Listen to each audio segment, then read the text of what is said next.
start with President Trump claiming Americans cannot trust their own country's elections. In his primetime address, the president accusing China of engineering his defeat in 2020. He also claims a deep state cover-up included the intelligence community under his own watch. I'm asking the Office of the Director of National Intelligence, the Department of Justice, the FBI, and the CIA to investigate how and why such crucial information was hidden, to fire those involved in the cover-up, and to file criminal charges, if appropriate, against these people. The White House dropping a series of newly declassified documents online while he was speaking. The intel community found China preferred a Trump loss in 2020, but they also said Beijing did not intend on trying to affect the election. They also said Russia and its proxies spread corruption claims about Joe Biden and the Democrats, aiming to ensure then-President Trump's victory. But with the crucial midterms fast approaching, President Trump says the only way to protect elections is to pass his Save America Act. And Democrats, who, by the way, are favored to win the House come November, already firing back. What we're talking about here is not about the SAVE Act, which is an abomination, but it is about setting the stage for Donald Trump to reject the results of the upcoming election. News Nation Washington correspondent Corey Smith is live outside the White House for us this morning with more. Corey, good morning to you. It was a big night last night. What more did the president say about American elections? Yeah, good morning, Marky. It was a big night. And this address was less about relitigating the 2020 election and more focused on what the president calls major vulnerabilities in the country's election system. Now, he did not explicitly say those vulnerabilities led to his loss in 2020, an election he has repeatedly claimed was rigged without evidence. But he said our elections were left vulnerable to being rigged and stolen, and tried to make the case that the Save America Act is the solution. So speaking from the East Room in front of a host of cabinet members, the president talked about newly declassified documents that he says detail efforts by China to undermine U.S. elections going back all the way to 2018, from trying to sway public opinion against then-President Trump to gaining access to nearly 220 million voter files. But perhaps even more shocking, as you mentioned, Marky, the president accusing members of the intelligence community of a cover-up, saying the deep state kept the information hidden from him and the public, and he's called on the Department of Justice to investigate. This data loss presents an unprecedented election security nightmare. The intelligence even shows that China assigned a data exploitation unit specifically to this new project. Compounding the travesty, the second set of documents we are releasing reveals that members of the deep state, very, very famous group of people, in many cases, in our intelligence agency work to actively suppress and downplay information about the extent of China's sinister election meddling. We heard the vulnerabilities mentioned last night. The president touched on voting machines and voter data, saying they are both open to cyber attacks from foreign adversaries. Mr. Trump also discussed voter registration fraud, pointing to a case in Michigan that he believes law enforcement should re-examine. And he went on to claim there are more than 250,000 non-citizens on state voter rolls registered to vote in federal elections. You put it all together, Marky, and the president says there is a case to be made for major changes to election security. These disclosures reveal an election system so broken and so vulnerable that no one can possibly defend it. It is not defensible. Hundreds of millions of U.S. voter files are in the hands of foreign governments. Our machines and ballot counting systems are exposed to hacking and manipulation and corruption. Now, some of what the president said last night was already public knowledge, and he presented no evidence that votes were actually switched or manipulated during the 2020 election.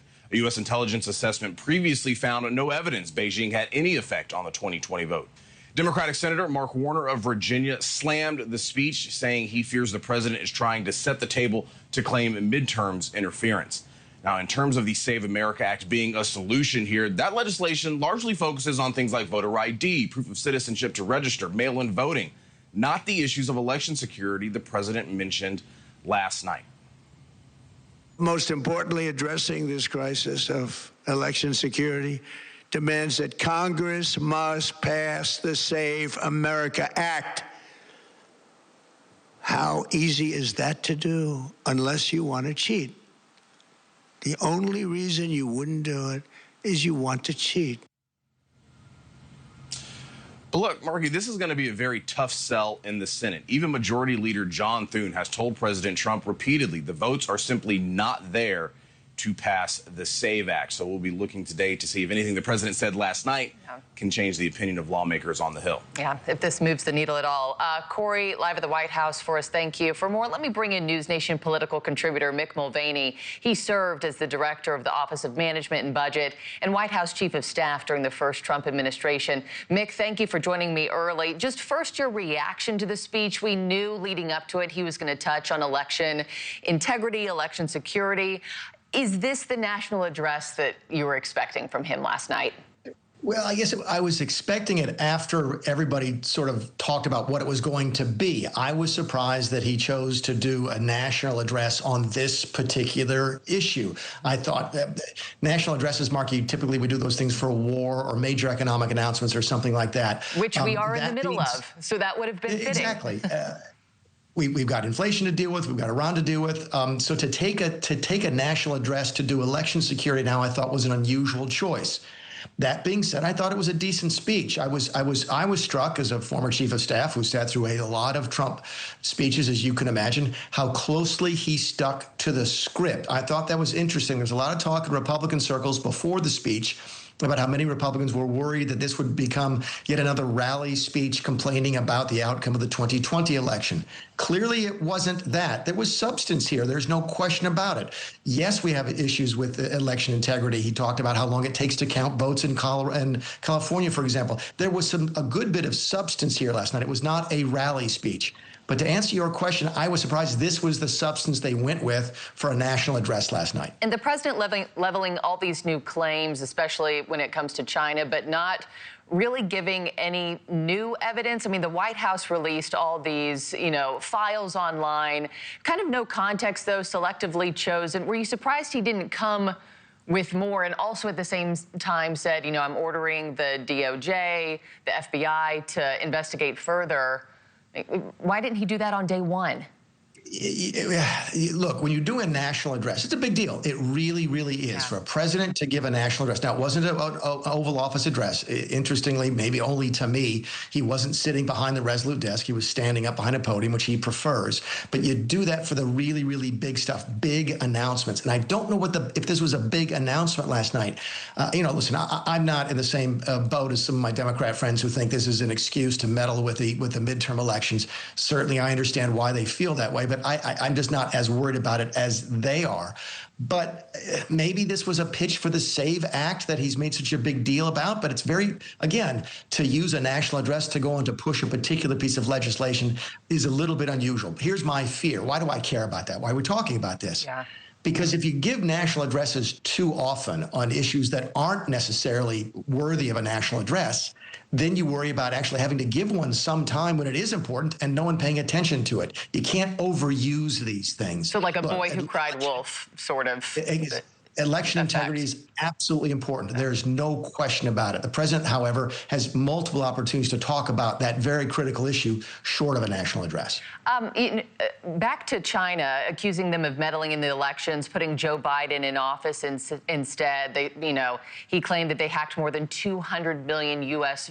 voter records. What I didn't hear him say last night in the address was any sort of repercussion or penalties for China. How's China watching this, and what does this mean for Xi Jinping's visit come September? Yeah, you picked up on the exact same thing I did. I kept waiting for him to say, and I've discussed this with President Xi, or I'm going to discuss this with President Xi. I mean, he talked, Marky, in terms of almost China being a declared enemy, that they were out to, listen, if you are out to undermine the integrity of American elections, you're not a friend of this country, and you shouldn't be treated as such. I'm worried about a president of the United States having a meeting with a Chinese leader coming back and saying my relationship with him is great, and then going on TV and saying, but they tried to undermine our national elections. Those two things just don't sit well together. Yeah. I would like to hear the president tell us more about what he's going to do. Look, getting the Office of National Intelligence, Director of National Intelligence, the CIA, the FBI engaged, yes, please, more of that. That would be great. Evidence. Evidence is what the American people want to see. You want to promote the SAVE Act, bring evidence of why we need it. Look, the issue is serious. There's no question about it. Anytime we get more and more involved with technology, which we are doing with elections, we expose ourselves to more and more risk of fraud, and that is real. And we need to know that the outcome of our elections are true and fair and accurate, period. I think everybody, Absolutely. the president said this last night, should agree with that.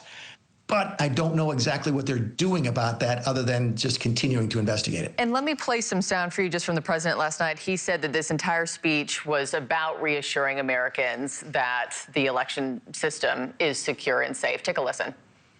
The documents we will release starting tonight have been gathered by the White House Government Transparency Task Force, a great group of people, along with the staff of the President's Intelligence Advisory Board. Our purpose in disclosing this information is not to weaken confidence in election, but to earn that confidence by confronting vulnerabilities and correcting them very, very quickly. Yeah, I think, Mick, just bottom line here, did this speech get Americans any closer to feeling that confidence that our election system is secure and safe, or do you think this sowed more doubt? Look, I think the speech did anything, it's going to raise awareness. It just is. That's what national addresses are supposed to do. Now that he's raised awareness, he needs to follow through on what he just said. I think what he just said is fantastic, okay? We are going to do more about fixing this and preventing this from being a problem in the future. Yes, please, more of that. Less of looking backward, more of looking forward. So that would be my take on it if I'm sort of an outside observer, which is what I am these days. Great. This is an issue. I agree it's an issue with you. What are you going to do between now and November to make sure this doesn't happen again? By the way, the Save America Act solves part of it, but keep in mind, it's already against the law to vote in this country if you are not a citizen. So what more is the Save Act going to do? What are you going to do other than the Save Act? The Save Act doesn't prevent Chinese intervention, for example. So tell us more about what you're going to do. I think now that he's raised the issue, he needs to follow through on it. Yeah, as Corey and I were just saying, we'll see if this moves the needle one way or the other on getting this closer to passage. Mick Mulvaney, thank you for joining me early and from Portugal as well. Appreciate your time, as always. Safe travels.